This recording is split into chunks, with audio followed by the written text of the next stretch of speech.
మనం ఇందాక మాట్లాడుకుంటూనే ఉన్నాం, ఇంతలోనే విజయం వచ్చేసింది. ఆతిషి విజయం సాధించారు. ఆమె పార్టీ మొత్తాన్ని అధికారంలోకి తీసుకొస్తానని ఆశాభావం వ్యక్తం చేశారు. కానీ ఆ ఫలితం ఎలా ఉంటుందో ఎగ్జాక్ట్ నెంబర్స్ మనకి తెలియదు. కానీ ప్రస్తుతం ఆతిషి అయితే విజయం సాధించారు. ప్రస్తుతం ఢిల్లీ ముఖ్యమంత్రిగా ఉన్న ఆమ్ ఆద్మీ పార్టీ కల్కాజీ అభ్యర్థి ఆతిషి విజయం సాధించారు. రమేష్ బిదూరిపై స్వల్ప ఓట్ల ఆధిక్యంతో ఆతిషి విజయం సాధించారు. మనం ఇందాక మాట్లాడుకుంటున్నట్టుగా చివరి రౌండ్ పూర్తయ్యేసరికి ఆధిక్యం ఎవరికి ఉంటుంది, ఎలా ఉంటుంది చూడాల్సిన అవసరం ఉందని మాట్లాడుకున్నాము. ఎందుకంటే అంతవరకు కూడా రమేష్ బిదూరి కూడా కేవలం కొన్ని 200 పైచులకు ఓట్ల ఆధిక్యాన్ని మాత్రమే ప్రదర్శిస్తూ వచ్చారు. ఆ ఆధిక్యం కూడా ఒక్కొక్క రౌండ్ కంప్లీట్ అవుతున్న కొద్దీ తగ్గుతూ వచ్చింది.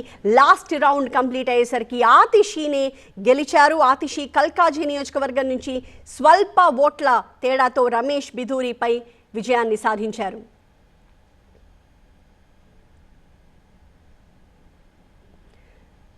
సో ఆతిషి అక్కడ మీడియాని అడ్రస్ చేస్తూ మాట్లాడుతున్న దృశ్యాలు కూడా మనం చూస్తున్నాం.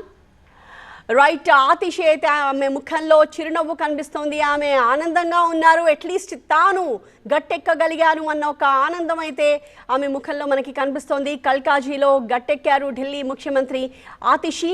బీజేపీ అభ్యర్థి రమేష్ బిదూరిని ఓడించారు.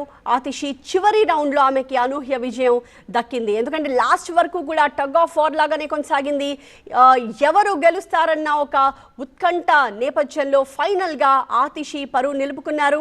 స్వల్పకాలం ఢిల్లీకి ముఖ్యమంత్రిగా ఆమె వ్యవహరించారు.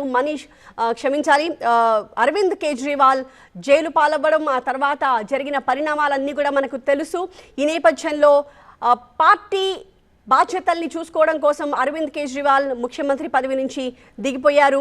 ఆతిషికి ఆ బాధ్యతలు అప్పచెప్పారు. స్వల్పకాలం ఆమె ముఖ్యమంత్రిగా వ్యవహరించారైతే చివరికి ఆమె పోటీ చేసిన కల్కాజీ నియోజకవర్గంలో ఆతిషి బీజేపీ అభ్యర్థి రమేష్ బిదూరి మీద స్వల్ప ఓట్ల తేడాతో విజయాన్ని సాధించారు.